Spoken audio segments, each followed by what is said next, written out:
Was? Ja, da ist ja Arabella. Die Trauer steht ihr aber gut. Ach, Herr Bankier Schwendt begleitet sie persönlich zur Tür. Na ja, bei einer so reichen Erbin, da kann man wohl auch nicht anders. Sie ist aber auch ein zu nettes Mädchen, unsere Arabella. Bezaubernd, das ist sie.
Ja, es ist traurig. Ja, es ist wahnsinnig traurig. Ja, ja. So ein Tod ist bitter. Und da sage ich zu meinem Mann, August Wilhelm, sage ich, wo wir bei der Beerdigung von Herrn Professor verreist waren, holen wir den Kondolenzbesuch doch nach. So ein Kondolenzbesuch macht immer Freude. Kommt nie zu spät, habe ich gesagt. Nein, mein Mann hat's im Magen, aber ich nehme ganz gern noch ein Tässchen. Sag in der Küche Bescheid, Charlottchen, ja? Was Ihre Töchter für hübsche Namen haben, Frau Welger. Charlotte, Arabella. Ich heiße Elfchen. Ja, das ist auch ganz nett. Aber Arabella klingt natürlich hübscher, so exotisch. Wird sie denn nun bald heiraten können? Wo steckt sie eigentlich, Ihre Arabella? Gott, sie hat ja so viel zu tun und zu laufen. Sie nimmt mir ja alles ab. Morgen ist doch die Testamentseröffnung. Und der junge Herr, der will natürlich auch Professor werden, wie? Karl-Heinz. Ja, bitte? Mein Mann möchte gerne wissen, was Sie für Pläne haben. Ach so, ich studiere natürlich weiter. Alte Sprachen. So ein junger Mann und alte Sprachen? Charlottchen will Pianistin werden. Sie spielt schon vierhändig. Und mit den Füßen tritt sie noch auf die Pedale. Charlottchen, weißt du, wo Arabella ist? Sie sitzt am Papas Schreibtisch und beantwortet Kondolenzbriefe. Wir haben so viele Beileidsbriefe bekommen. Wirklich rührend. Einer hat sogar aus England beigeleitet. Lady Bridlington hat aus London geschrieben. Sie ist eine Jugendfreundin von mir aus dem Pensionat. Sie ist Arabellas Patin und hat sie jetzt zu sich nach England eingeladen. Aber leider kann ich deine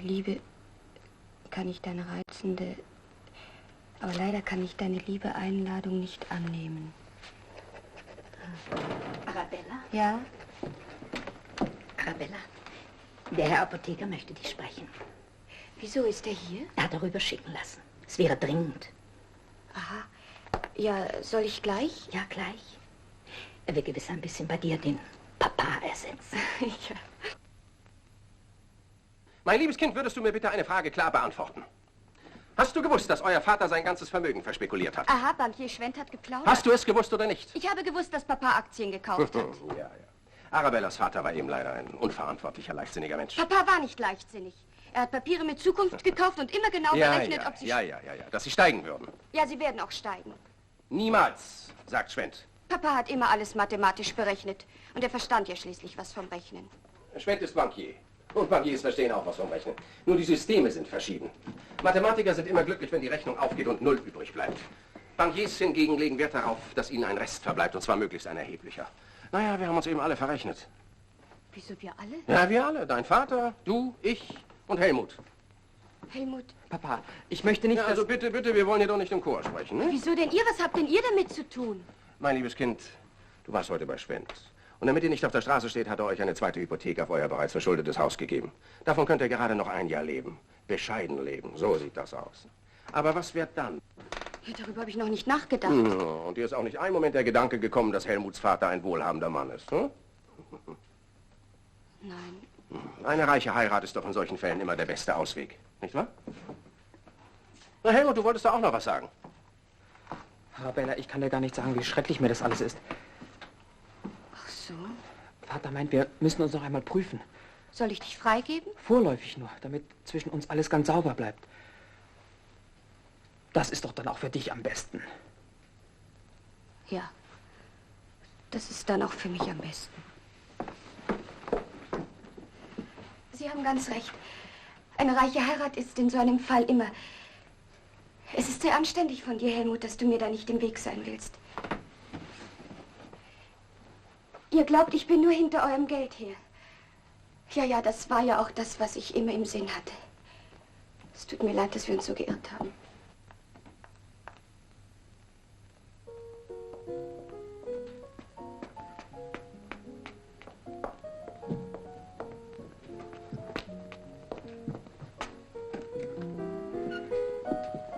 Elschen, du bist ja noch nicht im Bett. Ich bin noch im Bett. So, das sehe ich. Du hast mir doch gestern versprochen, dass du mir heute die Geschichte zu Ende erzählst. Ja, mein Schatz, das machen wir morgen. Heute ist es zu spät. Nein, bitte, nein, bitte. Ach, Elschen, ich habe heute ganz andere Sorgen. Nein, bitte. Nein. So, na, wo sind wir denn stehen geblieben? Als der Prinz sie in einer goldenen Kutsche abholte. Ja, aber leg dich schön wieder hin. Also, der Prinz kam in einer goldenen Kutsche vorgefahren, die mit 8 herrlichen Schimmeln bespannt war. Der Prinz stieg aus und ging in die Köhlerhütte. Und seine Diener folgten ihm nach und trugen ein wunderschönes Brokatkleid und glitzerndes Geschmeide hinter ihm her. War das alles für das arme Mädchen? Ja, das war alles für das arme Mädchen in der Köhlerhütte. Und als sie das Geschmeide und das Kleid angelegt hatte, sah sie aus wie eine richtige Prinzessin. Und wie sie am Arm des Prinzen durch den Saal des Schlosses schritt, da ging ein Flüstern und Raunen durch die Menge. Alle verbeugten sich vor ihr und machten ihr ehrfürchtig Platz.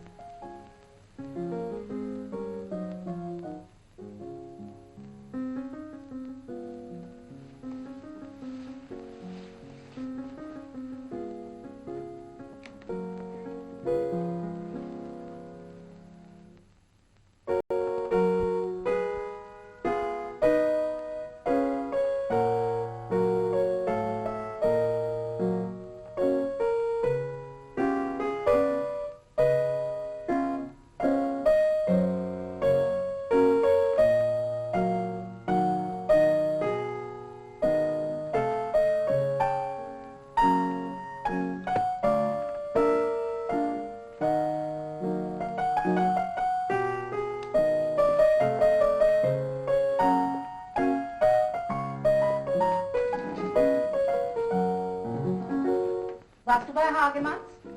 Ja, verzeih. Herr Hagemann hatte gebeten, dass ich rüberkommen soll. Du brauchst dich doch nicht zu entschuldigen. Ich bin sehr froh, wenn ihr euch etwas ablenkt. War was Besonderes? Nein. Hast du Ärger mit Helmut?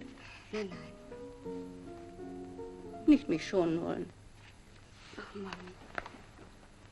Es geht mir doch nur um Papas guten Namen und Hagemann ist der Einzige, der helfen könnte. Glaubst du, er wird es tun?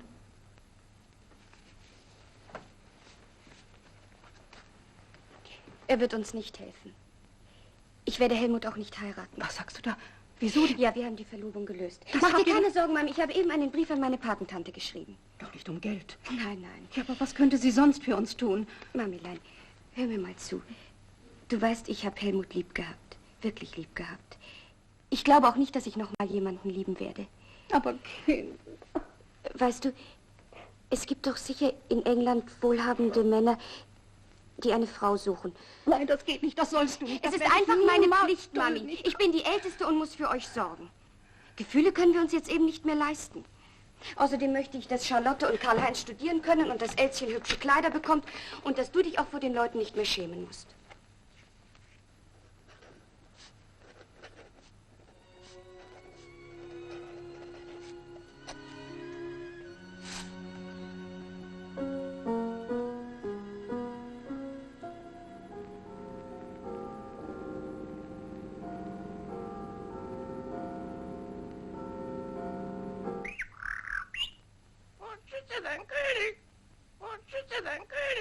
Ihr Papagei ist aber sehr patriotisch. Das habe ich ihm beigebracht. Seine frühere Besitzerin hat ihm angewöhnt, immer zu rufen, Hallo Kleiner, komm rein. Das hat meinen Mann so gestört, dass er Coco abschaffen wollte.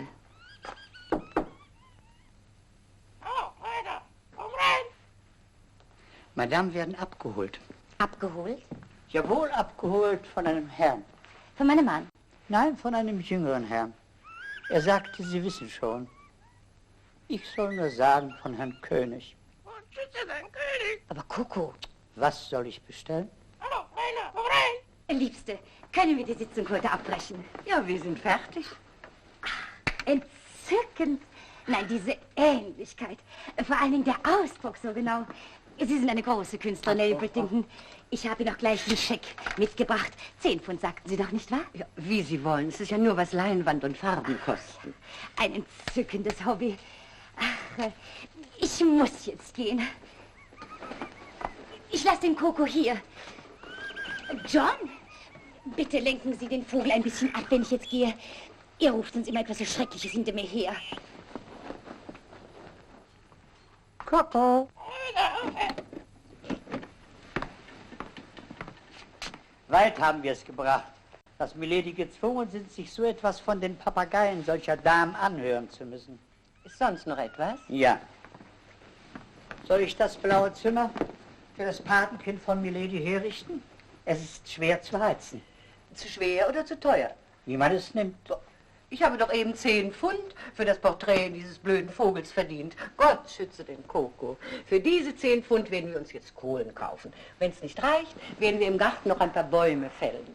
Abends, wenn es keiner sieht. Und der Fleischer, Milady? Wir schulden ihm 27 Pfund. Puh, der wollte doch so gern den türkischen Kopfputz. Den will seine Frau nicht. Sie fürchtet damit, sonntags in der Kirche Aufsehen zu erregen. Oh, vielleicht das alte Schwert? Still. Ich könnte den Vogel zerhacken. Ob das der Fleischer ist? Schauen Sie doch mal nach. Aber vorsichtig. Nein, es ist eine Kutsche. Sicher wohl das Patenkind von Milady. Ach, Arabella! Sind Sie sicher, dass das das richtige Haus ist? Ja, es gibt nur eine Lady Brittington in London. Wieso? Ist sie so bekannt? Wie ein bunter Hund. Oh, Arabella, da bist du ja endlich. Bezaubernd siehst du aus. Wirklich ganz bezaubernd. Komm, John, das Gepäck. Das ist John, mein Guten guter Tag. Geist. Er hat dich gleich erkannt. Wieso? Ja, ich hatte geglaubt, du seist der Fleischer. Wieso? Wieso? Ja, das weiß ich auch nicht. Dabei ist heute Freitag. Fleischlos. Komm. Und Charlotte? Ja, Charlotte will Pianistin werden und Karl-Heinz möchte alte Sprachen studieren. Und wer war Helmut? Das habe ich dir doch schon erzählt. Ach, natürlich. Deine erste unglückliche Liebe. Wir werden dir morgen einen neuen Hut kaufen. Mit Reiherfedern. Reiherfedern heben das Selbstbewusstsein. Ach, du lieber Gott. Was ist denn? Frierst du leicht? Wieso? Nein. Gut, dann können wir das Geld für die Kohlen an den Hut wenden. Der Fleischer muss sich eben gedulden. Was siehst du mich denn so an? Danke. Ist das dein Ernst? Ich meine, das mit dem Fleisch und den Kohlen? Ach, so ernst ist es nun auch wieder nicht. Hab ja heute 10 Pfund verdient. Und morgen lassen sich gleich 2 Kanarienvögel bei mir porträtieren. Ja, aber wenn du... Ich meine, wenn du... Sag's ruhig, kein Geld hast. Ist das so schlimm? Ja, dann falle ich dir doch sehr zur Last. Ach, mein Schatz, Geld zu haben ist eine Last, nicht umgekehrt. Wenn ich an die Gesellschaften denke, die Wohltätigkeitsbälle, mein Gott, bin ich froh, dass ich das alles los bin. Bei mir ist es genau umgekehrt. So wie das bei uns zu Hause aussieht, muss ich einfach versuchen, einen wohlhabenden Mann zu heiraten. Überleg dir's gut, Arabella. Ich geb's ganz offen zu, ich habe seinerzeit Lord Bridlington geheiratet, weil er eine gute Partie war. Später, als das Geld verloren ging, blieb leider nur er übrig. Bis zu seinem Tode rechtschaffen und korrekt. Das, sagt man zwar, ist schon viel, aber es war auch alles. Na, du musst über dein Leben selbst entscheiden. Wir werden darüber nachdenken, wie wir dich in die Gesellschaft einführen können. Aber lassen wir jetzt alle trüben Gedanken. Jetzt zeige ich dir erstmal meine Bilder. Dann wirst du sowieso herzlich lachen. Das hier ist Lord Reddings Affe. Er sieht genau aus wie er, deshalb will er es auch nicht bezahlen. Aber Tante Alice, ich wusste ja gar nicht, dass du so eine gute Malerin bist. Das hier ist mein Bestes, glaube ich. So kann man nur malen, wenn man verliebt ist. Das war ein reizender Kerl. Ja? Ich finde den Hund scheußlich. Ja, ich auch. Aber der Besitzer war eine Sünde wert. Ach so. Der Köter ist schrecklich. Aber er liebt diese Hunde. Er hat sein Leben lang immer nur diese Art gehabt. Was ist denn das für eine Rasse? Gar keine. Ich glaube, er lässt diese Hunde immer speziell für sich anfertigen.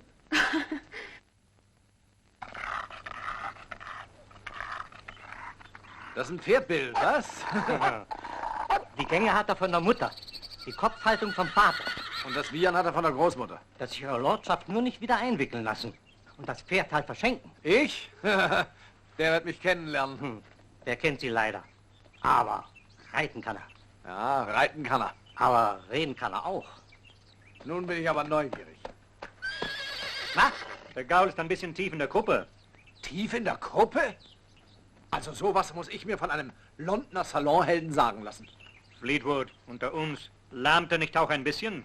Marie, es kann ja sein, dass Sie ein großer Schriftsteller sind.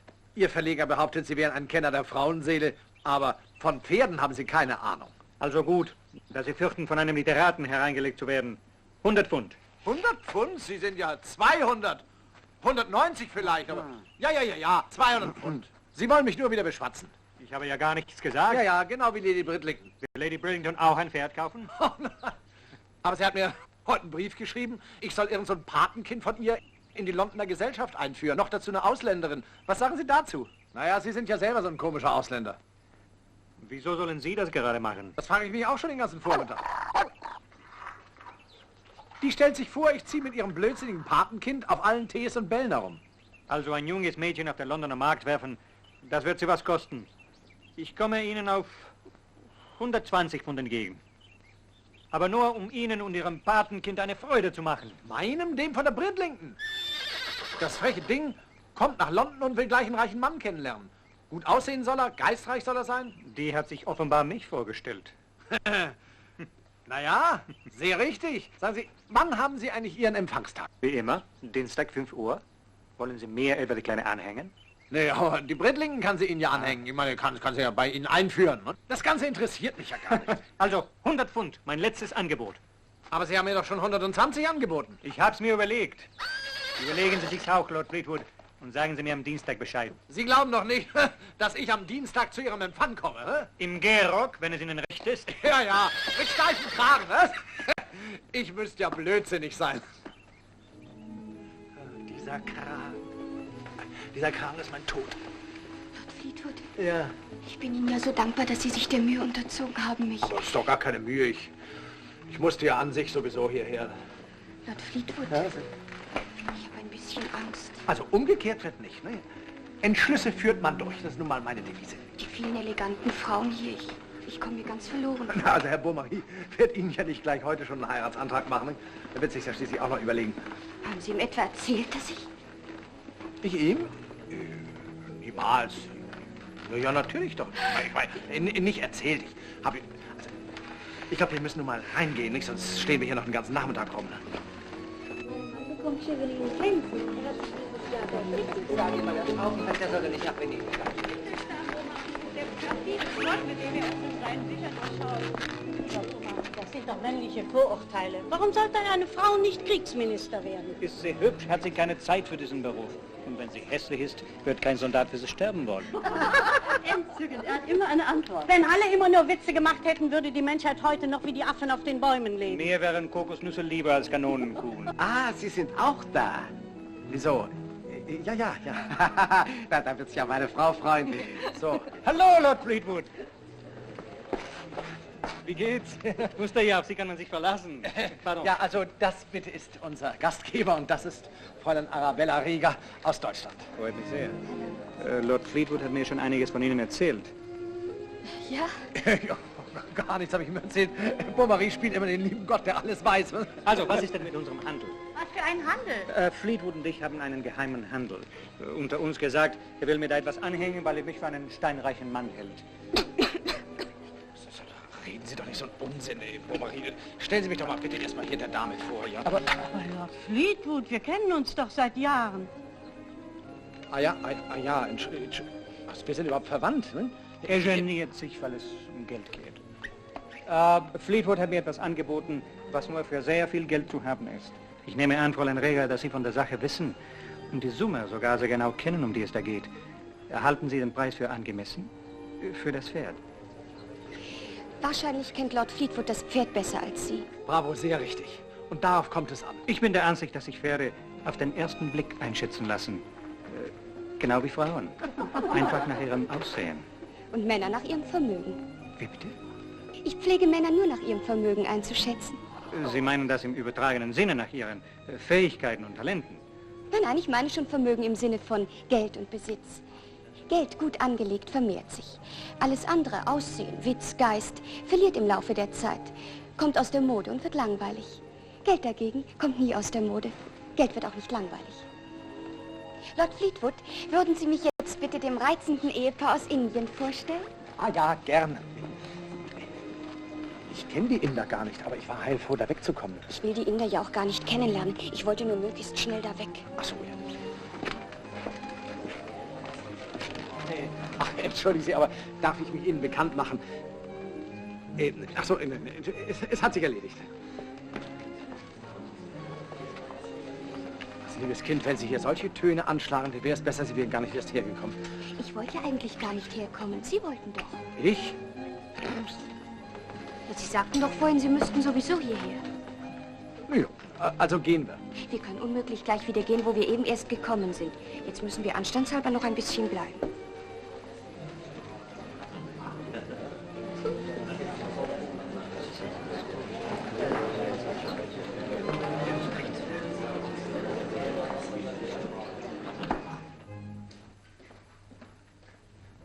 So, jetzt haben Sie es so weit gebracht, dass wir glücklich die Allerletzten sind.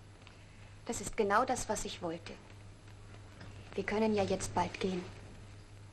Ach, wie reizend. Sie sind noch hier. Ich wusste gar nicht, dass Sie zum Dinner frei sind. Das ist sehr nett von Ihnen, Herr Beaumaris. Aber wir sind nur geblieben, weil ich etwas mit Ihnen besprechen möchte. Ja, bitte. Lord Fleetwood hat Ihnen gesagt, dass ich einen reichen Mann suche. Ja, zwecks später Heirat. Nein, ja? zwecks sofortiger Heirat. Halten Sie es für sehr klug, das so gerade heraus zu sagen? Haben Sie keine Angst. Ich bin ganz sicher nicht geblieben, um Ihnen einen Heiratsantrag zu machen. Aber Ihre Hauptforderung würde ich dank eines gütigen Geschicks erfüllen. Ich denke nicht gerade an Ihr Vermögen. Sie sind aber nicht sehr konsequent. Vorhin sagten Sie, dass Sie die Männer nur nach ihrem Vermögen einschätzen. Ganz recht. Aber Sie sind die Ausnahme, die die Regel bestätigt. Ich fürchte, mein Fräulein, so werden Sie an jedem reichen Mann ein Haar finden. Herr Beaumaris, Sie werden es wahrscheinlich etwas merkwürdig finden, aber ich habe eine Bitte an Sie. Ja? Sie sind doch der beste Freund von Lord Fleetwood. Und ihm scheint die Sache etwas unangenehm zu sein. Und darum habe ich ihm gegenüber ein schlechtes Gewissen. Könnten Sie ihn nicht ablösen und mir ein bisschen behilflich sein, dass sich mir die Türen zur Londoner Gesellschaft öffnen? Sie haben doch so gute Beziehungen. Sie dürften natürlich nicht wie Lord Fleetwood gleich die Wahrheit herausposaunen. Moment mal, ich habe doch... Ich weiß, Lord Fleetwood, Sie haben es sehr gut gemeint. Entschuldigen Sie, aber was hat denn Herr Beaumaris damit zu tun? Das geht Ihnen doch gar nichts an. Natürlich nicht, aber Sie geht es ja eigentlich auch nichts an. Ach so. Ja, für Sie ist die Sache nur unbequem, während Sie doch ganz gern ein bisschen den lieben Gott spielen. Ich spiele gern, lieber Gott. Ja, so sagte doch vorhin Lord Fleetwood.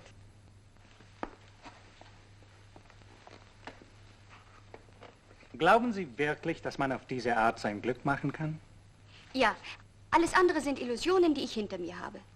Unsinn, das kann doch gar nicht gut gehen. Das ist doch altmodisch, Fleetwood.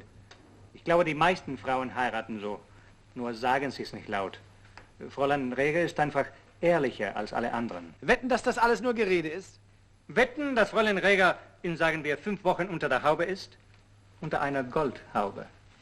Verstehen Sie mich richtig? Ich verbürge mich dafür. Wenn es nicht klappt, bezahle ich für Ihr miserables Pferd 200 Pfund. Wenn es klappt, bekomme ich das Pferd umsonst. Das ist ja eine völlig unmoralische Wette. Aber auch eine sehr amüsante. Wahrscheinlich deswegen. Sie müssen sich allerdings verpflichten, sich meinen Maßnahmen bedingungslos unterzuordnen. Ja, selbstverständlich. Das kann ja nicht so schwer sein.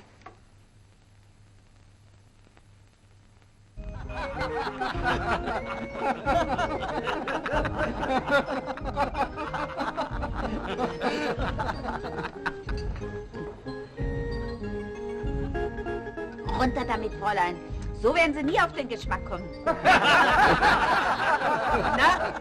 Ale oder Stout? Oder Porter? Ich weiß nicht. Na, wir haben Ihnen doch gesagt, Ale ist bitter. Nicht helfen. Also, Fräulein, Mund auf, Augen zu, los. Bravo.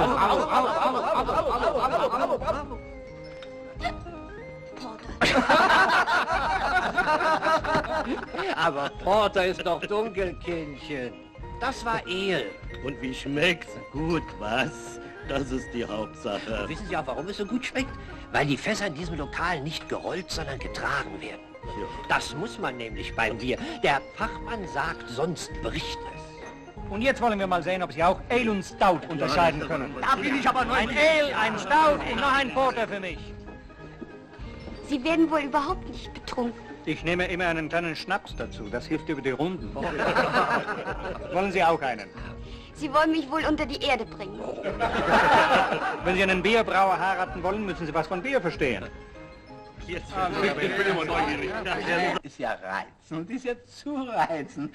Also, so eine Dame wie Sie habe ich noch nie kennengelernt. Sie glauben ja gar nicht, wie sehr ich mich dafür interessiere, Herr Hill. Nein, danke schön.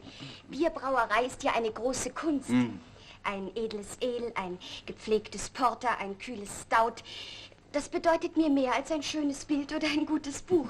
Sieh mal einer an. Ein gutes Fass Porter muss getragen werden, nicht gerollt, sonst bricht es. Das Fass? Nein, das Porter. War das nicht der richtige Fachausdruck? Doch.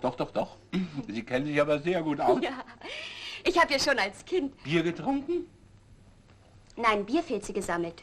Wir sind eine alte Bierfamilie. Aber ehrlich gesagt, ich konnte dem Bier nie etwas abgewinnen. Außer Geld natürlich. Aber als Mensch, da habe ich mich immer mehr für Sekt interessiert. Mein Vater war da ganz anders, der war viel primitiver. Der stand dem Bier nahe. Daran ist er ja schließlich zugrund gegangen. Tatsächlich? Mein Vater war ja wahnsinnig dick. Daraus habe ich aber gelernt, habe mich immer gleich für Höheres interessiert. Häuser, Papiere. Ich hasse alles Primitive und befleißige mich der vornehmen Lebensart. Wenn mein Vater heute mein Bankkonto sehen könnte, ja, ich könnte einem Menschen, der mir nahe steht, einiges bieten. Sie sind sicher sehr großzügig. Bin ich. Nur leider so allein. Man ist ja schließlich kein alter Mann. Ich würde Sie glatt Ende 45 schätzen. Hauptsache, man ist gesund. Aber eben einsam. Am Gipfel und allein. Da ist überhaupt keine Mayonnaise drauf. Ja, Sie müssten eben die richtige finden. Wieso finden, wenn ich die Mayonnaise erst suchen muss? Nein, ich meinte nicht die Mayonnaise, sondern eine Frau. Ach ja, die richtige. Naja, sehen Sie, die meisten Frauen sind eben so primitiv. Die wollen immer gleich heiraten. Ich sehe es ja an meinen Freunden. Alle haben sie was nebenbei. Und dann ist ihnen das Nebenbei die Hauptsache. Darum sage ich, warum nicht gleich nur das Nebenbei? Verstehen Sie? Jedes Wort, Herr Hill. Nur ich fürchte, ganz nebenbei, bin ich für Ihre verfeinerte Lebensart doch wohl etwas zu primitiv erzogen.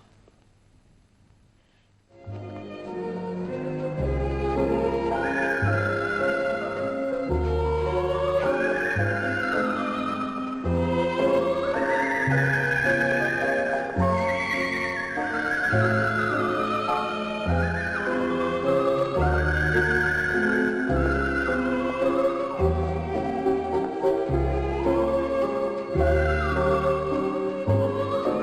bitte. Der Maler heißt Franz Hals. Von bis? 1580 bis 1666. Die Bauernhochzeit? Ist ein Bild von Bruegel. Er malte es 1530. Da war er 5 Jahre alt, aber das macht nichts. Sir Roderick wird darüber nur lächeln. Ich fürchte überhaupt, dass er über ihr Wissen nur lächeln wird. Das ist nicht sehr ermutigend. Schließlich sammelt er keine Bierfilze, sondern Bilder. Naja, ich glaube, es wäre fast besser für Sie, die Unwissende und Hilflose zu spielen. Das ist eigentlich immer besser. Männer schätzen hilflose Frauen. Was geschieht jetzt? Jetzt vertrauen Sie sich ganz meiner Führung an. Wir werden tanzen.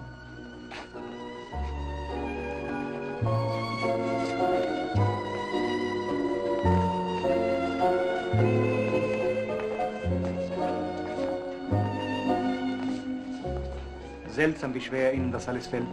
Was? Das Tanzen? Nein, hilflos zu sein. Sie müssen mit großen, erstaunten Augen zu mir aufblicken. Ja, das ist schon viel besser. Viel besser. Und dann Ihre Hand. Zutraulich muss so eine Hand sein. Zutraulich und lässig. Lassen Sie sich führen. Locker und gelöst.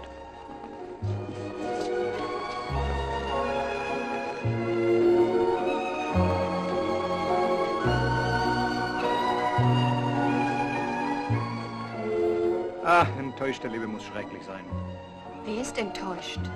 Sie natürlich. Wieso ich? Irgendein junger Mann in Ihrer Vergangenheit hat Sie enttäuscht. Ein Nachbar in Ihrer Kleinstadt.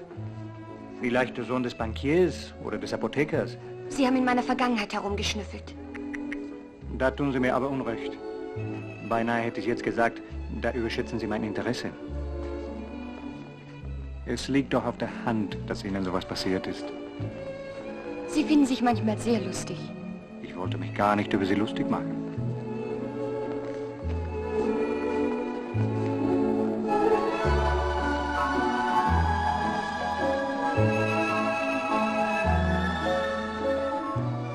Gelegentlich, ich muss es zugeben, da haben Sie einen Ausdruck in den Augen, der gar nicht zu Ihrer Geldgier passt. So? Wie ist denn der? Ganz weich, wie ein kleines Mädchen. Ja, dieser Ausdruck ist schön. Den dürfen Sie jetzt bitte nicht verlieren. Wieso? Wenn ich Sie jetzt Sir Roderick Crawford vorstelle, da ist er nämlich und studiert Sie bereits die ganze Zeit. Möchten Sie ihn jetzt kennenlernen? Natürlich, gern. Aber im Augenblick genügt es mir, dass ich Sie kennengelernt habe. Entzückend. Hondekötter. Wieso? Ich sehe nur Hühner. Der Maler heißt Hondekötter. Trotzdem entzückend. Velasquez. Auch ganz entzückend. Gefällt es Ihnen? Es gibt ein Gegenstück zu diesem Bild im Prado. Ach, könnten Sie mir das nicht auch noch zeigen? Der Prado ist in Madrid, Fräulein Arabella. Ach, Madrid muss wunderschön sein. Die Spanier alle mit den Kastagnetten. Ich stelle es mir einfach entzückend vor, so die Welt zu bereisen und alte Bilder zu sammeln. Für mich ist es eine Qual. Wirklich? Jede Galerie erinnert mich nur daran, dass nach meinem Tode meine Sammlung versteigert und in alle Welt verstreut werden wird. Das können Sie doch leicht verhindern, Sir Roderick. Ich muss es verhindern. Deshalb will ich einen Sohn. Ach, ich verstehe. Sie sind sehr liebenswürdig, aber Sie verstehen das nicht. Schauen Sie sich diesen Murillo an. Entzückend. Ich habe 12 Jahre lang auf dieses Bild warten müssen. Sein Besitzer war ein Schwächling. Ich habe ihm Geld geliehen. Als er es nicht zurückzahlen konnte, war das Bild mein und er hat sich erschossen. Entsetzlich. Sie finden das entsetzlich, weil Sie nicht wissen, was der Besitz dieses Bildes für mich bedeutet. Wenn ich einen Sohn hätte, wäre ich ruhiger. Deshalb suche ich eine Frau. Oh, deshalb.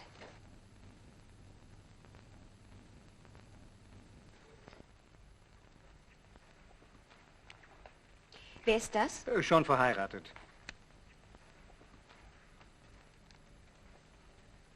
Und der? Der ist der 18. Graf von Bedford, ledig. Sieht sehr klug aus. Ja, er lebt seit Jahren in der Irrenanstalt. Nachmittags zwischen 3 und 5 darf er ausgehen, und dann kommt er immer in den Club, und da fällt er gar nicht weiter auf. Und wer ist das?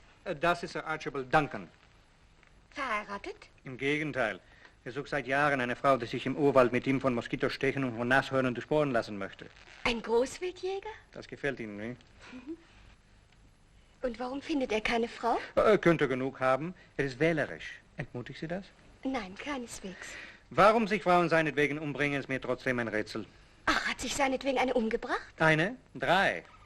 An Ihrer Stelle würde ich mich für diesen netten Textilfabrikanten hier interessieren. Nein, Sie haben mir bereits 2 nette Männer ausgesucht. Jetzt suche ich mir mal einen aus. Bitte? Aber machen Sie mir hinterher keine Vorwürfe. Wieso? Was spricht denn gegen diesen Duncan? Wenn er Ihnen gefällt, will ich es ihm gern vorstellen. Allerdings, wenn Sie Eindruck auf ihn machen wollen, müssten Sie sich mit Großwildjagd beschäftigen. Haben Sie schon mal eine Elefantenbüchse geschossen? Ja, ich kann mich im Augenblick nicht daran erinnern.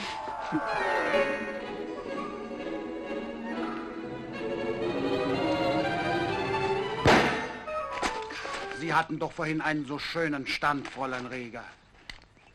Wie bitte? Einen schönen Stand hatten Sie. Habe ich denn wieder nichts getroffen? Doch, eine Krähe. Eine Krähe zu treffen, heißt auch in Schwarze treffen. Haben Sie einen Apfel da? Apfel? Ja, zufällig habe ich einen da. Fragen Sie doch bitte Herrn Beaumaris, ob ich ihm nicht den Apfel vom Kopf schießen darf. Ich garantiere ihm, dass ich dann treffe. Zumindest den Apfel. Fräulein Arabella, Sie sind hier nicht, um Späßchen zu machen, sondern um zu lernen. Vielleicht versuchen Sie es mal.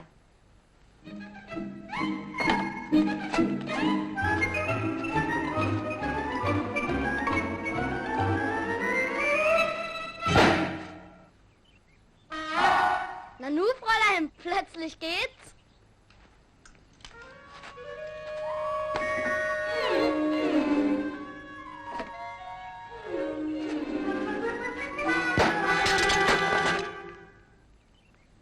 Diesmal haben Sie was getroffen. Ich hätte geschworen, er lebt. Ja, er ist vorzüglich präpariert. Ach, es war ein stolzer Kerl. Ach. Wirklich ein kapitaler Löwe. Giraffen haben Sie keine? Leider nein, nein. Aber ein sehr hübsches Warzenschwein steht dort in der Ecke. Entzückend. Bär. Auch ein kapitales Stück. Rosshaar oder Sägemehl, Fräulein Arabella? Wie bitte? Sie ist doch Wachmann. Sie hat sich nämlich nebenbei ein bisschen als Tierpräparatorin betätigt. Nein. Ja. Gebiss steht gut. Ja, ich muss es zugeben, ich interessiere mich außerordentlich für das Ausweiden und Ausstopfen von Tieren. Die ganze Atmosphäre bei einem Tierpräparator ist so erregend. Ja? Das ist erstaunlich. Oh, da möchte ich gleich Ihr Urteil hören. Sagen Sie Ja zu diesem Schädel? Nein, zu kurz abgeschlagen. Das wäre nicht passiert, wenn Sie Bensons und Bensons kleine Schädelsäge zur Hand gehabt hätten. Genau, wie richtig. Ganz meine Meinung. Also in Uganda würde man sagen, Bulu Bulu Naga. Das heißt so viel, also ich wäre bereit, für Sie 2 Elefantenzähne einzutauschen. Gleich 2, Sir Archibald. Seien Sie vorsichtig, dass ich Sie nicht beim Wort nehme. Wann gehen Sie dann wieder nach Afrika, Sir Archibald? Ja, das steht noch nicht fest. Auf jeden Fall will ich noch in diesem Jahr ein Nashorn schießen. Ein Nashorn? Mein Traum. Wirklich? Einmal im Leben ein Nashorn schießen? Gibt es etwas Erregenderes als eine Nashornjagd? Der mächtige Bulle steht mit gesenktem Haupt an der Tränke. Misstrauisch, regungslos. Nur seine kleinen Augen funkeln böse. Wir pirschen uns unter Wind an ihn heran, um ihn nicht zu vergrämen. Da, ein trockener Ast knackt unter unseren Füßen. Schon hat er uns vernommen. Das mächtige Tier stürzt uns entgegen. Jetzt nur nicht schusshitzig werden. Mit gesenktem Kopf rast er auf uns zu. Und jetzt abdrücken und genau zwischen die Augen treffen. Sonst sitzt man auf dem Horn. So ist es, genauso. Also erstaunlich, wie Sie das geschildert haben. Weidmanns Dank. This man, you do good thing for me. Gola, ich mag mit you. Sie müssen entschuldigen, Kolo ist erst seit kurzem in England. Verzeihen Sie, wenn ich mit ihm in seiner Heimatsprache rede, ja? Sprechen Sie Kiswahili? Was bitte? Heli. Ach, Heli, ja, ich hatte Sie nicht gleich richtig verstanden. Doch, natürlich spreche ich das ein bisschen. Un peu, wie man in Frankreich sagt. Verzeihen Sie bitte.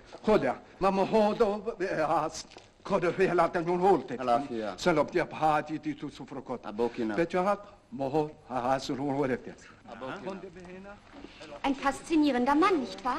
Freut mich. Dann darf ich mich jetzt wohl empfehlen. Wann soll ich Sie abholen? Ach, danke, aber bemühen Sie sich nicht. Ich glaube, Sir Archibald wird die Liebenswürdigkeit haben, mich nach Hause zu bringen. Ganz, wie Sie wünschen? Ja, Herr Bovary, ich habe das sichere Gefühl, dass Sie nun doch bald zu Ihrem Pferd kommen. Umso besser. An mir wird es jedenfalls nicht liegen.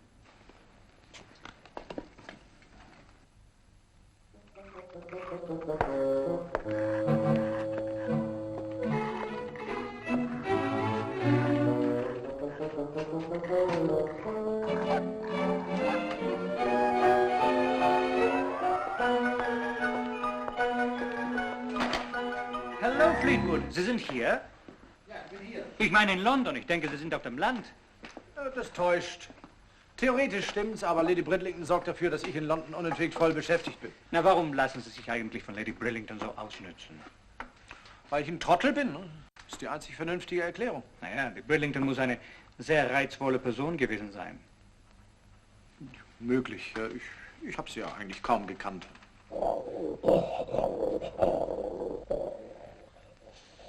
Kann man wohl sagen. Aber ich war auch nicht so ein Esel wie Sie, Bovary. Wenn mir eine Frau gefallen hat, dann... Warum geben Sie eigentlich nicht zu, dass Sie in Arabella verliebt sind und heiraten Sie? Hm? Duncans Geld wird ihr genauso lieb sein wie meines. Bei Pfundnoten hat sie keinen bestimmten Typ. Ach, Sie glauben, sie will das Geld für sich, ja? Für wen denn sonst? Für wohltätige Zwecke? Für Ihre Familie. Die hat keinen Pfennig. Der Vater ist tot, das Haus ist verschuldet, sie hat, glaube ich, 3 Geschwister. Ein Bruder will studieren. Ja, wo soll es denn herkommen? Ach, so ist das. Sie leben seit Wochen neben dem Mädchen her und haben das nicht gemerkt? Was? Bovary, der Kenner der Frauenseele. Und Sie haben das gleich gemerkt? Natürlich doch.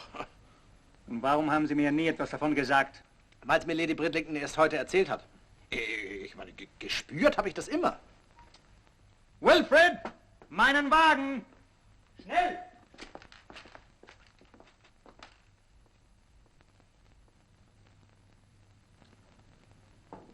Schmeckt seltsam, aber gut.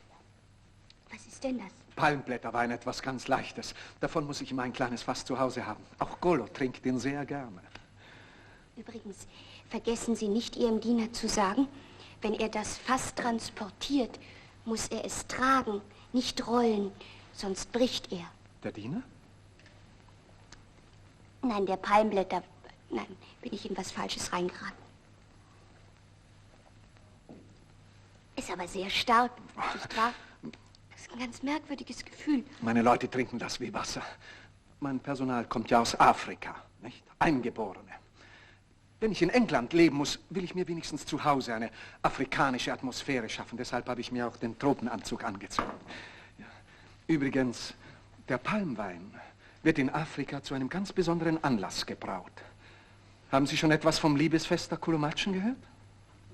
Liebesfest? Nein. Haschisch? Gesundheit. Ein ganz eigenartiges Schauspiel. Also wenn Sie das interessieren würde, mein farbiges Hauspersonal ist imstande, Ihnen den Zauber dieses großen, vielleicht letzten Geheimnisses der afrikanischen Urwälder zu vermitteln. Gestatten Sie? Golo? Hunaha?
Bestimmt hat noch nie vor Ihnen eine weiße Frau den Liebestanz der Kulumatschen mit eigenen Augen gesehen. Das war jetzt der Anruf der Jünglinge. Wer hat angerufen? Die Jünglinge haben den Liebesgott angerufen. Ach, Sie müssen sich den feuchtheißen Urwald vorstellen. Große, schwarze, selige Gestalten bilden auf einer Lichtung einen Kreis. Sie hocken auf dem Boden und ihre Körper zucken leidenschaftlich zum Takt der Musik.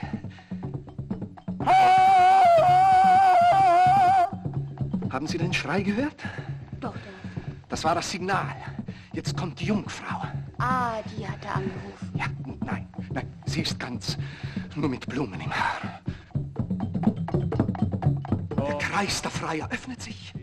Sie tritt in die Mitte, dreht sich gelassen und plötzlich beginnt sie zu tanzen.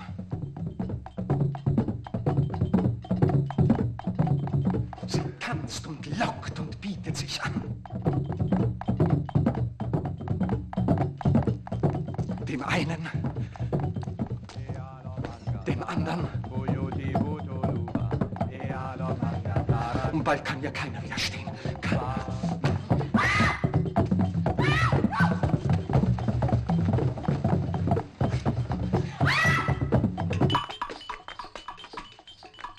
Wieso? Das sind ja gar keine. Farbiges Personal hat heute Ausgang. Schluss.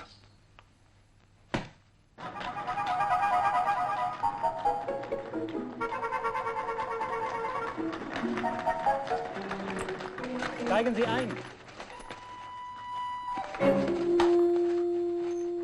Rühren Sie mich nicht an. Ich möchte Ihnen sagen, wie leid es mir tut. Ihr Mitleid dass hat mir gerade noch gefehlt. Ich habe Sie gewarnt. Aber anscheinend macht Geldgier blind.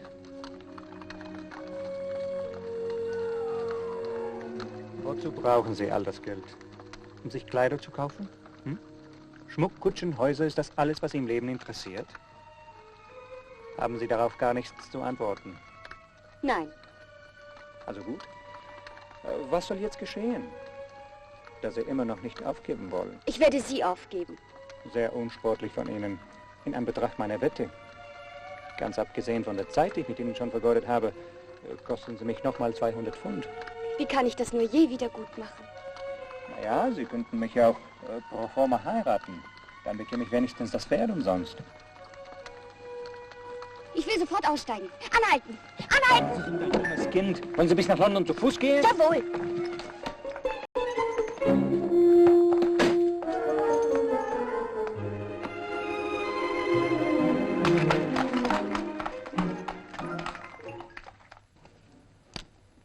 Der gehört Ihnen. Ja, wo sind Sie eigentlich mit Ihren Gedanken, mein Lieber? Seit Tagen sage ich Ihnen nun, dass ich unbedingt nach Hause muss. Ne? Nun sitze ich heute mit Gottes Hilfe im Zug, dann lassen Sie mich unterwegs durch den Bahnhofsvorsteher wieder aus dem Eisenbahnwaggon raus. Wozu eigentlich? Ich wollte Sie heute Abend gerne hier haben.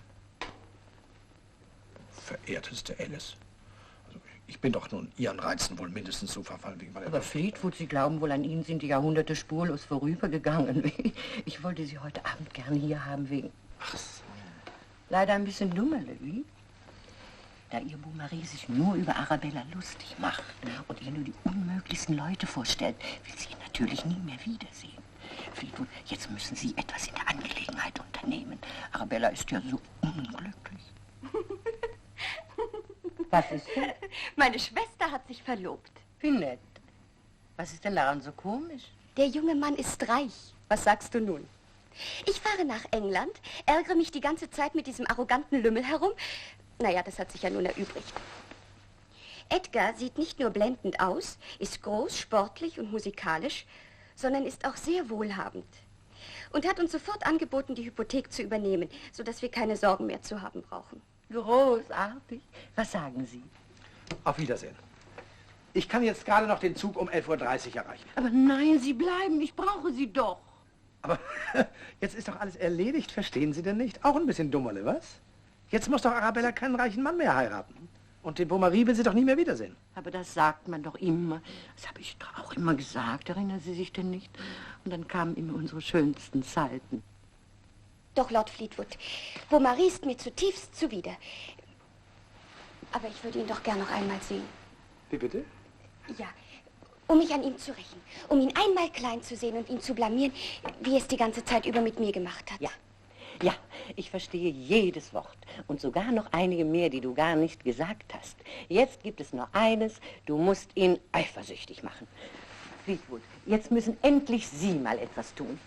Sie müssen in Ihrem Bekanntenkreis einen jungen Mann suchen. Nett muss er sein, sehr gut aussehen muss er. Sehr viel Geld muss er haben, ja, das wissen wir nun langsam. Nein, nein, das ist doch jetzt gar nicht mehr nötig.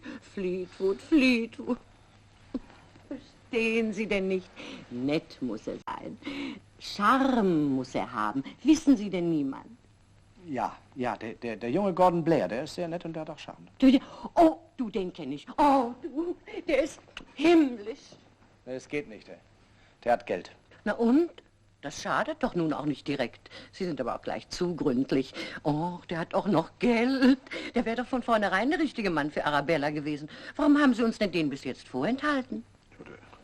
Der ist mir nicht eingefallen. Oh, Fleetwood, Fleetwood, wenn ich Sie nicht hätte. Übrigens, vergiss nicht... Danke, mein Kind. Vergiss nicht, wenn Beaumaris dich fragen sollte, ich suche immer noch einen reichen Mann. Wenn mein guter Fleetwood sich das nur merkt. Weißt du, der ist doch imstande und sagt dem Beaumaris, er habe den Jungen nur mitgebracht, um ihn eifersüchtig zu machen.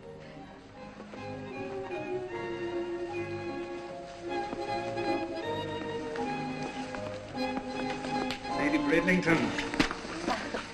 Arabella, wie nett, dass Sie beide gekommen sind. Nach einer so reizenden Einladung war das doch selbstverständlich. Nach Ihrem so reizenden Brief war die doch selbstverständlich. Nach Ihren so reizenden Blumen war der doch selbstverständlich. Ja, wir sind eigentlich nur hier gekommen, weil Lord Fleetwood uns versprochen hatte, dass der junge Gordon Blair heute hier sein würde. Und dass Arabella den unbedingt kennenlernt. Ja. Aha, Lady Bridlington, Sie sind hier und Fräulein Arabella auch. Na, das ist aber eine Überraschung. Ja.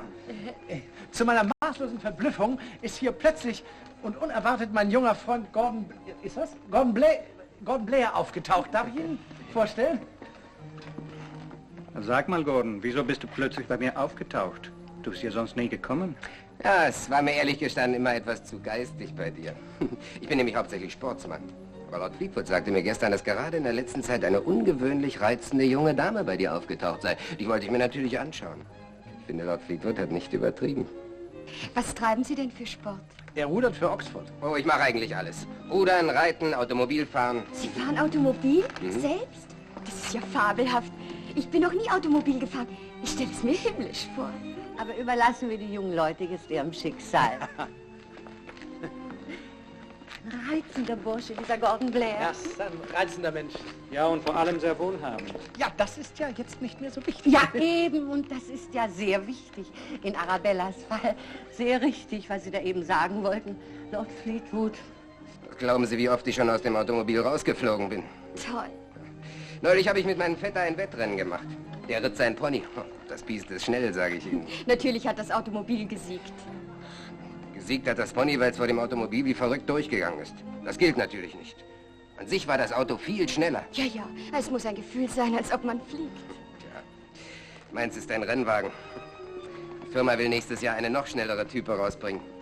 Schade, dass Sie ihn heute Abend nur im Stall sehen können. Ich? Wieso? Haben Sie nicht vorhin gesagt, dass Sie sich den Wagen am liebsten gleich ansehen würden?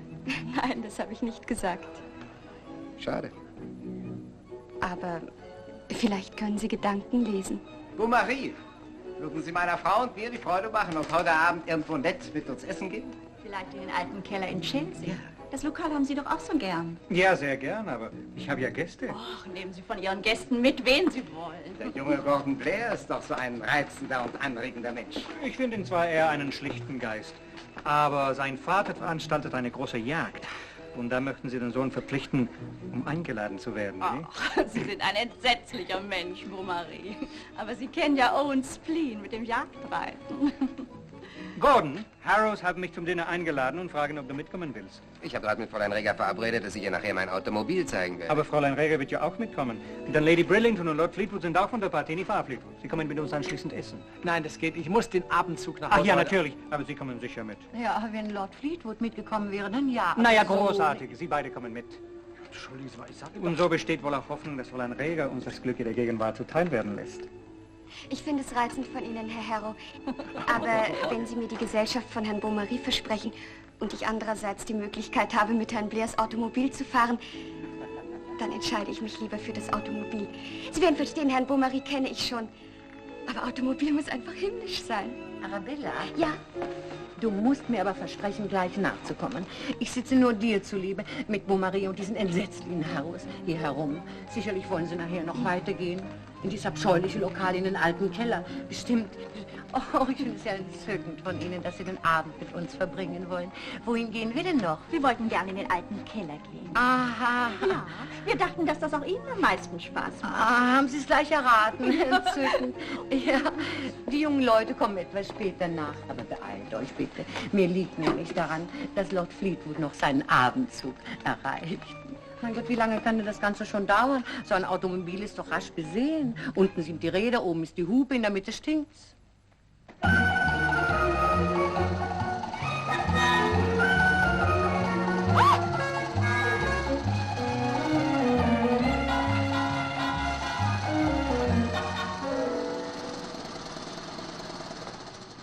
Ist das alles? War das nicht genug? Wenn ich Karussell fahre, bleibe ich einfach sitzen und zahle nach. Einen Schilling bitte. Ich habe leider kein Geld. Tja, was machen wir denn da? Wissen Sie was? Na, Sonntag nach Tagen nehme ich Sie mit raus zu meinen Eltern. Zur Jagd. Da fahren wir den ganzen Tag. Und es kostet Sie nicht einen Penny. den ganzen Tag? Mhm. Ist es nicht ein bisschen lang? Wovor haben Sie Angst? Dass dem Automobil was passiert oder Ihnen? Ich habe überhaupt keine Angst. Fast keine. Im Übrigen, ich kann Sie beruhigen. Ich bin im Training. Ich habe Ihnen doch erzählt, ich rudere für Oxford. In 3 Wochen ist die Regatta gegen Cambridge. In der Zeit gibt's für uns keine Abenteuer, verstehen Sie? Natürlich. Alles zu seiner Zeit. Genau. Fabelhaft, die Hupe, nicht? Toll. Ich zeige Ihnen noch das Verdeck. Wissen Sie, Gordon, ich darf Sie doch Gordon nennen. Selbstverständlich. Ich trainiere nämlich auch, Wofür denn? Beaumaris zu ärgern. Mit Ihrer Hilfe. Aha. Ist es schlimm? Nein, nein, gar nicht. Achtung, Kopf weg. Großartig, was? Fabelhaft. Wissen Sie, ich habe eine blendende Idee. Wir werden Beaumaris einladen, mit hinauszufahren. Wieso denn? Das Automobil hat doch nur Platz für 2. Hinten auf dem Gepäckträger. Da schüttelt es am meisten. Gordon, wenn Sie nicht im Training wären, würde ich Ihnen am liebsten einen Kuss geben. Ich hoffe, Sie sind kein Agent von Cambridge. Warum müssen wir eigentlich in dieses saudumme Lokal? Ach, das wird bestimmt sehr lustig werden. Also was soll ich Ihnen sagen? Die Meute teilt sich. Ist Ihnen sowas schon mal passiert? Die einen jagen hinter dem Fuchs her, die anderen hinter dem Hasen. Sie müssen sich das so vorstellen. Hier war der Wald und die Meute, die stürzt. Oh. Ja, was ist denn? Wollen wir nicht das Thema wechseln? Ich glaube, Lady Bridington ist keine passionierte Jägerin. Oh, Verzeihung. Kümmern Sie sich nicht um mich. Ach, vielleicht sollten wir nun doch aufbrechen, ne? Wieso? Amüsieren Sie sich nicht? Oh nein, na doch, das ist reizend. Nein, wirklich. Ich meine nur, die Gordon und die Kleine scheinen ja nun doch nicht mehr zu kommen. Da ehren Sie sich aber, Lord Fleetwood.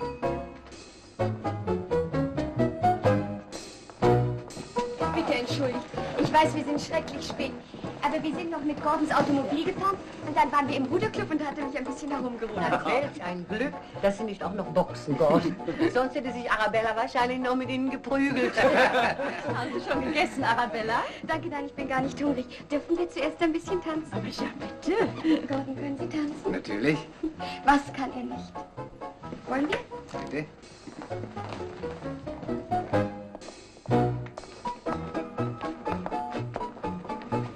Haben die beiden sich erst heute kennengelernt? Heute Nachmittag. Siehst du? Liebe auf den ersten Blick. Er bestreitet nämlich, dass es so etwas gibt. Ich bestreite das auch.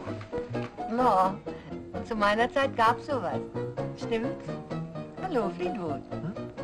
Gab's zu unserer Zeit Liebe auf den ersten Blick? Ja, gelegentlich.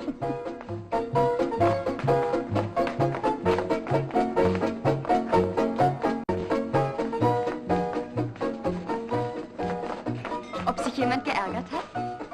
Wenn Sie mit jemand Beaumaris meinen, ich glaube nicht. Wer könnte sich denn sonst geärgert haben? Ich? Ich bin gewöhnt, dass junge Mädchen an sich gern mit mir tanzen. Ich tanze an sich auch gern, auch mit Ihnen an sich. Aber Gordon, ärgern ist gar nicht gut fürs Training. Darf ich Gordon ablösen? Bitte?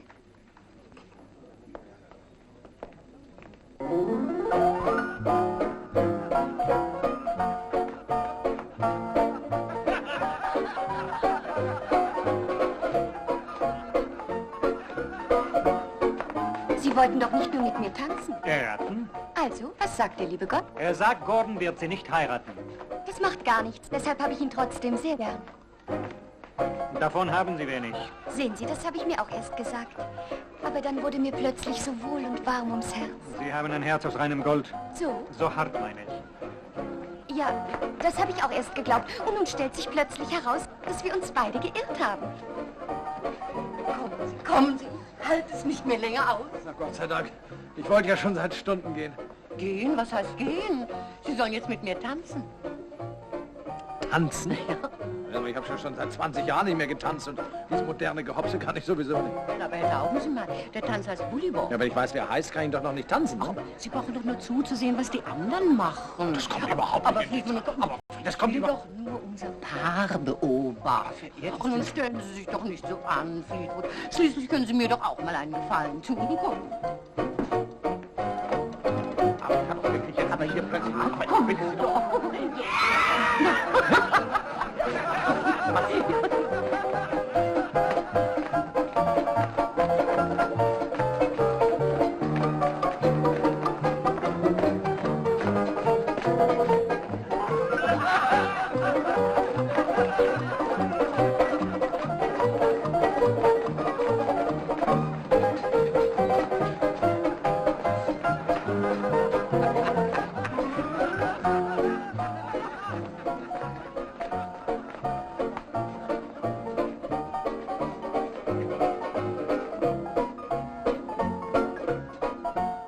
Was wäre, wenn Gordon kein Geld hätte? Ach, das wäre himmlisch. Wir würden in einer kleinen Dachwohnung leben. Es würde hineinregnen. Wir müssten in unseren Mänteln schlafen. Dabei hasse ich kalte Füße. Sie sind verrückt geworden. Vielleicht bin ich nur zum ersten Mal in meinem Leben verliebt. In sein Geld? Ich will Ihnen was sagen. Meine Schwester heiratet einen reichen Mann. Damit ist meine Familie gesichert. Ich brauche also nicht mehr irgendjemanden wegen seines Geldes zu heiraten. Vielleicht glauben Sie mir jetzt. Wie war das? Sehr nett. Übrigens, Gordon hat sich bereit erklärt, Sie übers Wochenende in seinem Auto mitzunehmen. Eine entzückende Idee, aber ich habe bereits Lord Fleetwood eingeladen, mit mir zu fahren. Haben wir Platz für 4? Ah nein, vielen Dank. Also ehe ich ein Automobil besteige, eher stürze ich mich vom Turm unseres Schlosses. Diese Art von Selbstmord ist bei uns Familientradition. Ja, Arabella, du kannst natürlich unmöglich allein mit Gordon im Auto fahren. Aber ich weiß doch, wie ich mich zu benehmen habe. Mein Wort als Sportsmann. Außerdem bin ich im Training. Mein lieber Freund, in der Geschichte des Sports gibt es Fälle, in denen die Athleten aus wesentlich weniger reizvollen Anlässen ihr Training unterbrochen haben. Dann fahren Sie doch mit uns. Meine Eltern würden sich sehr freuen. Ich, um Gottes Willen, ehe ich auf eine Schleppjagd mitfahre, eher gewinnt Lord Fleetwoods Köter den Schönheitspreis bei einer Hundeausstellung. Mir scheint, zu dieser Jagd wird wirklich jeder Mensch eingeladen, außer uns. Lustigerweise habe ich dem Kellner schon gesagt, er soll die Rechnung mir schicken. Wenn es Sie beruhigt, Lady Willington, kann er ja mit seinem kleinen Auto hinter meiner Kutsche herfahren. Sie geben mir Ihren Fleetwood mit? Ihren Fleetwood? Sagen Sie, Sie glauben wohl, ich gehöre schon zum Personal von Lady Brindley? Irgendwie ungerecht von Ihnen. Dabei gehört er doch zu meinen Möbeln. Er ist mein bestes Stück. Wenn Gordon mit seiner Maschine stecken bleibt, kommen wir ihm zu Hilfe.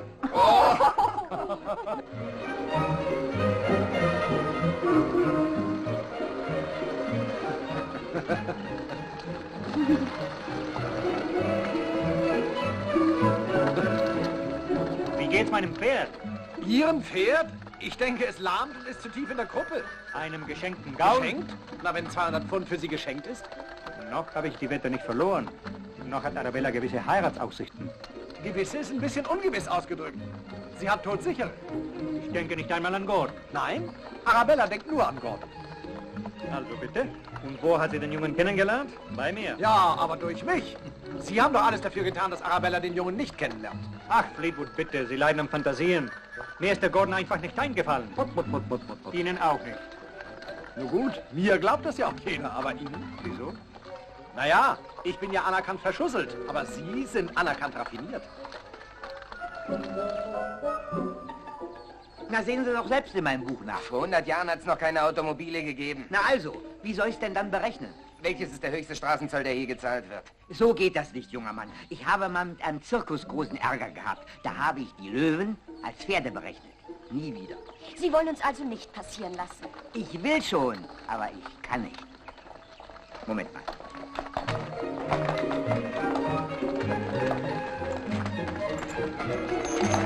Vielleicht kann Beaumaris uns helfen. Ausgeschlossen. Dann spielt er wieder den lieben Gott und sagt, ohne ihn wären wir hier stecken geblieben. Ich sehe uns aber auch wirklich hier stecken bleiben. Ehe ich ihm den Triumph gönne. Übernachten Sie lieber mit mir alleine auf der Landstraße. Ich habe nichts dagegen. Ach was, ich werde den Mann vom Zoll schon klein kriegen. Da bin ich nicht so sicher.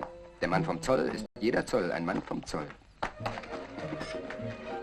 Hey.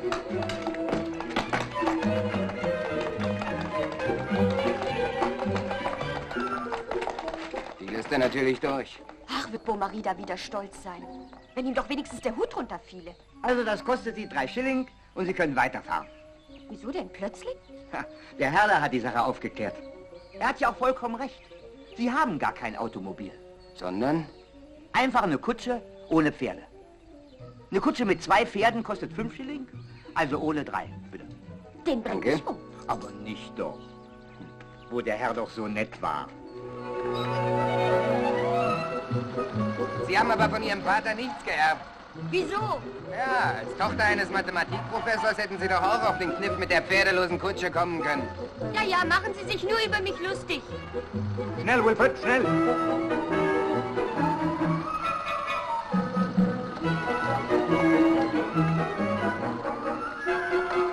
Beaumaris hat die erste Runde gewonnen. Die zweite auch.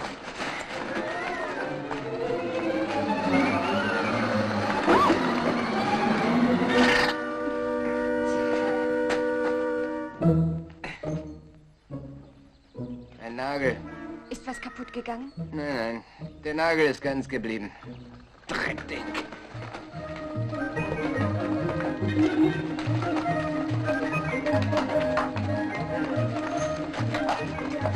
Ist etwas passiert? Wir haben eine Reifenpanne. Das tut mir leid. Können wir Ihnen vielleicht helfen? Nein, nein, danke. Ich meine, mein Kutscher, Wilfred. Nein, nein, vielen Dank. Wir brauchen Ihre Hilfe nicht. Das kann ich schon machen. Ganz wie Sie wollen. Sind Sie hungrig, Fleetwood? Oh ja. Dann können wir Picknick machen. Los, Wilfred.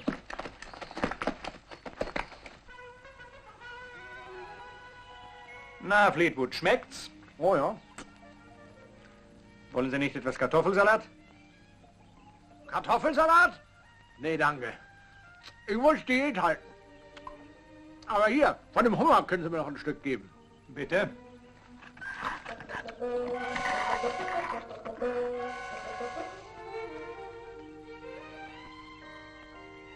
Was ist denn? Nichts. Ich habe Sie nur angesehen. Lassen Sie ruhig, mir gefällt's so. Mir gefällt Ihr Blick gar nicht. Wozu soll das gut sein? Ich denke, es macht Ihnen Spaß, Beaumaris eifersüchtig zu machen. Das kann er doch aus der Entfernung gar nicht sehen. Ich glaube, der Einzige, den Sie hier eifersüchtig machen wollen, bin ich. Jedenfalls ist Ihnen das geglückt. Ich habe mich geirrt. Es scheint Ihnen überhaupt zu glücken. Was ist dir geglückt? Oh, es ist fabelhaft, wie geschickt Arabella ist. Alles, was ihr in den Weg kommt, benutzt sie als Werkzeug. Wirklich? Ja, ihre Hutnadel, ihren Schirm, alles benutzt sie als Werkzeug. Zur Autoreparatur. Ich wollte euch fragen, ob ihr etwas Kaviar wollt. Nein, danke. Wir sind nämlich satt und die Pferde wollen auch keinen mehr. Hey, lass ihn hier. Vielleicht können wir ihn brauchen, um den Wagen zu schmieren. Sie sind ein Schwächling. Ich habe Ihnen schon viel versprochen, aber dass ich nie mehr Kaviar essen würde, das habe ich Ihnen nicht versprochen. Sollen wir auf euch warten, Gordon? Ja. Nein, wir sind gleich soweit. Wir holen euch schon wieder ein. Wenn Sie noch mal so eine Bemerkung machen wie jetzt eben mit dem Werkzeug, dann merkt er natürlich, dass alles nur Theater ist. Von mir aus kann er merken, was er will. Wieso? Hauptsache, Sie merken endlich etwas. Was denn? Dass ich längst nicht mehr Theater spiele. Dass es mir ernst ist, Arabella. Aber Gordon, ich verstehe Sie gar Bevor nicht. Sie Blödsinn reden.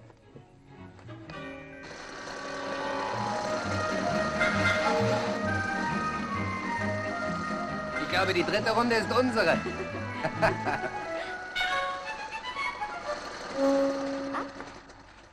Ist was passiert?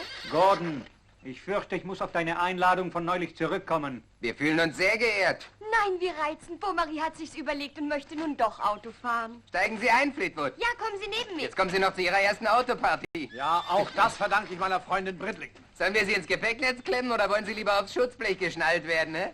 Junger Mann, nehmen Sie zur Kenntnis, dass mein ohnehin spärlicher Humor bis an die Grenzen seiner Leistungsfähigkeit erschöpft ist.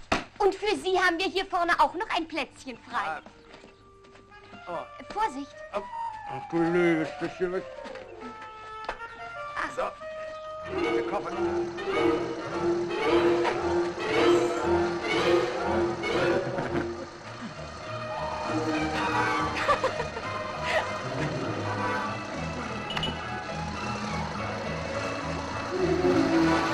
Hoppla.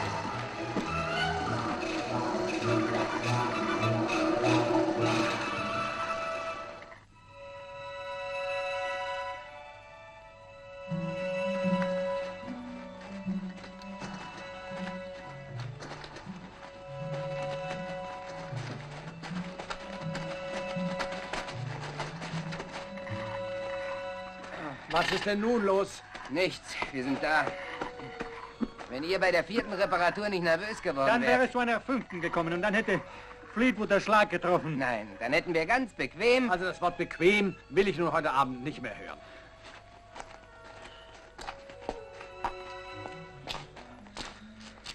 Ach, ich sehne mich nur nach einer Badewanne. Gibt es sowas bei euch? Wir haben sogar 2. Das ist ja für das kleine Haus eine ganze Menge. Wieso 2? Ja, in der einen wird Fräulein Reger baden.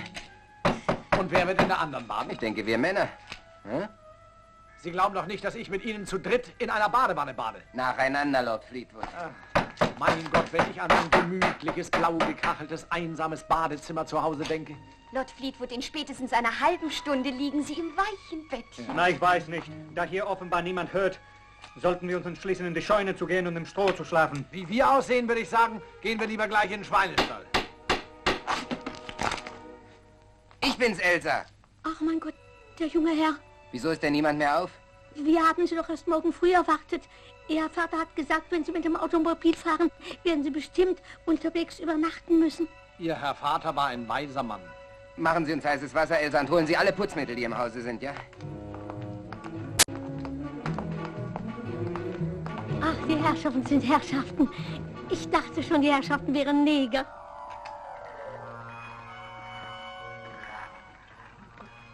Ich glaube, wir sind doch Neger. Haben Sie den Bimstein nicht benutzt? Nicht benutzt, aufgebraucht. Haben Sie noch einen Bimstein? Ah! Herein! Herein! Ich bringe nur das Benzin. Benzin? Schütten Sie es übers Automobil und zünden Sie es an. Ja, geben Sie her, Elsa, es ist schon in Ordnung, danke. Ich würde sagen, er ist leicht vergrämt. Elsa? Ja? Kümmern Sie sich vor allem darum, dass Fräulein Reger alles hat, ja? Du hast wohl lange nicht gebadet, was? Wieso? Weil du ewig nicht aus der Wanne findest. Gordon, Arabella gefällt dir wohl sehr, nicht wahr? Ja, sie gefällt mir sehr. Sag mal ehrlich, Robert. Bist du an ihr interessiert oder nicht? Ich? Wieso ich? Ich muss es wissen. Ich finde das Mädchen nett, ganz nett. Aber mit interessiert meinst du doch wohl, ob ich Absichten auf sie habe. Da kannst du ganz beruhigt sein. Sie hat mir aber gesagt... Sie will mich eifersüchtig machen, stimmt's? Ja. Siehst du, ist ja Unfug. Ich will raus. Komm mal bitte das Badetuch, ja? Ich habe ja gleich gewusst, dass alles nur Spiel von ihr ist. Ich war doch in der letzten Woche fast täglich mit ihr zusammen und habe sie manchmal dabei ertappt, wie sie mich so angesehen hat. Naja, ich wollte dich nur erst fragen, bevor ich mich hier erkläre, um nicht unfair zu sein, verstehst du? Es gibt aber morgen nach der Jagd eine Verlobungsfeier, die sich gewaschen hat. Ah! Wer hat sich gewaschen? Ich hoffe endlich ihr. Ich bin nämlich noch aus einem Jahrhundert, wo man gern allein in die Badewanne geht. Was denn nun? Schon wieder das? Ja? Ich bringe ein bisschen Sand. Sand? Zum Scheuern. Ich bin doch kein Fußboden. Also, ich räume das Feld. Ich auch. Ich lasse Ihnen schon das Wasser aus der Wanne, Fleetwood. Ja, aber Sie haben doch noch gar nicht gebadet. Ah, ich gehe unter die Pumpe unten im Hof. Wo schläft der Beaumaris, Elsa? Letztes Zimmer im Gang links. Also, gute Nacht. Gute Nacht. Angenehme Ruhe. Ja, danke Ihnen gleichfalls.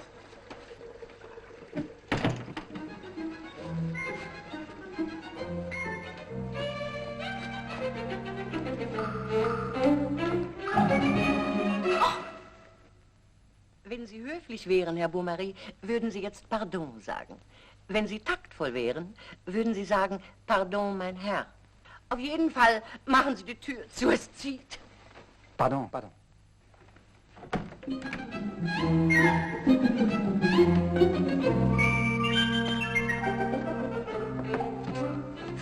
Halt!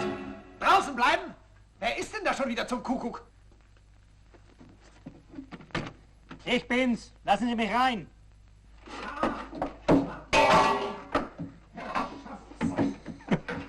Wieder mal in Ruhe. Baden kann man hier. Herein! Fleetwood, hören Sie mal, ich war eben da. Was machen Sie denn da? Ich geniere mich. Und was machen Sie hier? Wieso ist denn Lady Brillington hier? Ja, weil morgen doch die Verlobung mit Gordon offiziell bekannt gegeben werden soll. Das wollen Sie mir erzählen? Na, das wollte ich Ihnen gar nicht erzählen. Das sollte für alle eine Überraschung werden, aber wo Sie es nun schon gemerkt haben, dann tun Sie mir einen Gefallen und sagen Sie es wenigstens niemandem weiter, ne? Vor allem Arabella nicht. Fleetwood, darf ich Sie jetzt einmal ernst etwas fragen? Ja? Wieso liegen Sie eigentlich mit dem Schlafrock in der Badewanne? Ja, warum denn nicht? Ist ja kein Wasser drin. Na bitte? Verlangen Sie, dass ich glauben soll, dass sich Arabella in den kleinen Gordon ernsthaft verliebt hat? Nein, das verlange ich nicht. Na also, bitte. Das werden Sie morgen sowieso merken.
Was ist denn los?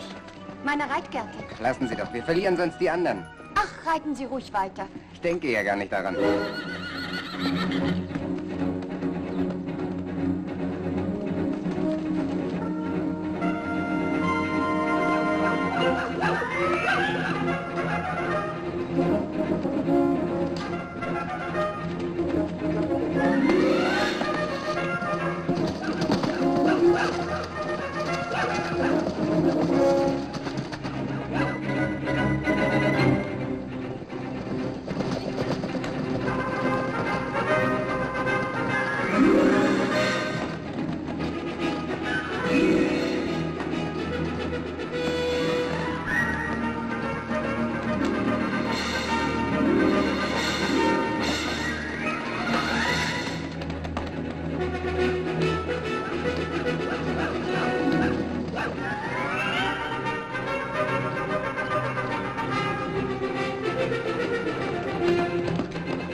Warum reitet ihr nicht weiter? Ja, wohin geht's denn jetzt? Dahin. Nein, dorthin. Wir müssen doch durch den Wald. Nein, wir müssen da lang. Ich kenne mich doch hier aus. Wir können es hier auslosen.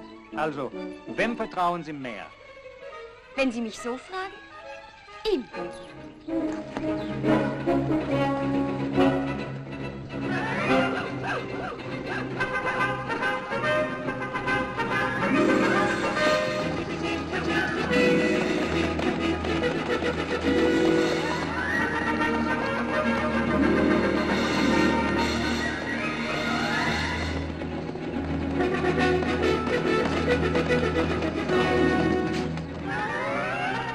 Mein Sattel rutscht.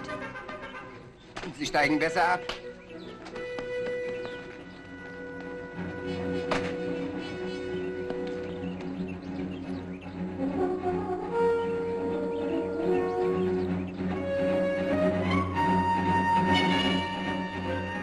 Darf ich euch als Erster gratulieren? Darf er? Ich wüsste nicht, wozu. Lord Fleetwood hat mir schon verraten, was heute noch gefeiert wird. Eure Verlobung.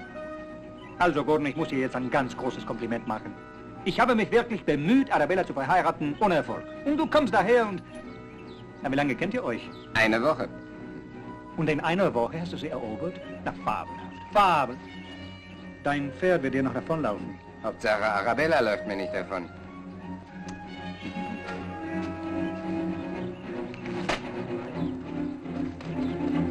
Hey, Jackie! Bevor Gordon zurückkehrt, möchte ich Ihnen noch etwas sagen. Sie haben mir doch bereits gratuliert. Was könnte ich anderes tun? Gordon liebt sie wirklich sehr. So? Leider. Was wollten Sie mir denn sagen? Es fällt mir schwer. Was? Es fällt mir schwer, weil ich vielleicht gar kein Recht habe, Sie darum zu bitten. Wenn Sie sich wirklich heute verloben, ich meine doch, das heißt, dass Sie Gordon heiraten wollen. Ja. Mhm. Und wenn Sie ihn wirklich heiraten, ich habe doch kein Recht, vergessen Sie. Nein, nein, nein, sagen Sie es doch. Also gut, meine Bitte, würden Sie Lord Fleetwood bestätigen, dass Sie Gordon durch mich kennengelernt haben? Sonst verliere ich nämlich meine Wette, meine 200 Pfund. Wo wollen Sie denn hin?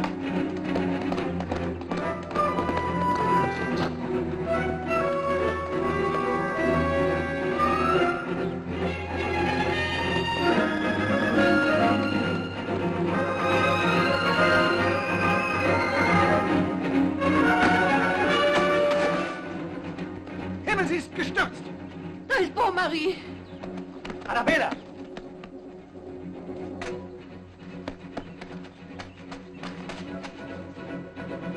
Arabella. Ist sie immer noch ohnmächtig? Nein, sie bewegt sich schon wieder. Oh, Fleetwood, Fleetwood, ich könnte sie umarmen. Arabella. Arabella, hörst du mich? Liebling, ich wollte nur... Liebling? Haben Sie eben Liebling gesagt? Ja. Das wollte ich nur wissen. Lassen Sie mich los. Arabella!